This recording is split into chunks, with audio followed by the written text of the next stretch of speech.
നിത്യജീവൻ എന്ന് പറയുന്നത് ദൈവത്തെ അറിഞ്ഞ് ജീവിക്കുന്ന ഈ അറിവ് എവിടെ വെച്ചും ആരംഭിക്കാം. ഈ അറിവ് എവിടെ വെച്ചും ആരംഭിക്കാം. അതിന് പലരും പറയുമേ മതമൊക്കെ മരിച്ചു കഴിഞ്ഞിട്ട് ഉള്ള വിഷയങ്ങളെക്കുറിച്ചാണ് മതം കൂടെ സംസാരിക്കണമെന്ന്. അത് നോൺ സെൻസായിട്ട് മതത്തെക്കുറിച്ചും അതിൻ്റെ ജീവിത രീതികളെക്കുറിച്ചും അറിയാൻ പാടില്ലാത്തവരാണ്.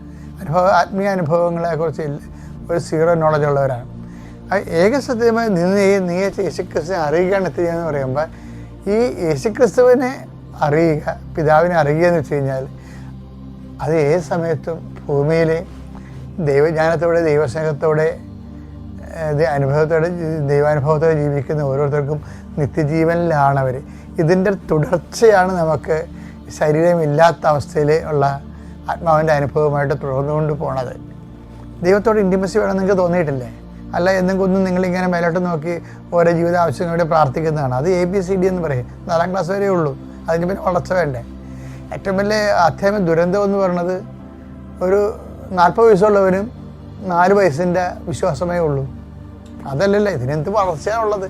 വിശ്വാസം, പ്രത്യാശ, ദൈവസ്നേഹം എന്നും പറഞ്ഞ് ഇങ്ങനെ ഇൻറ്റിമസിയിലൂടെ വളരണത് ദൈവാനുഭവത്തിലേക്ക്.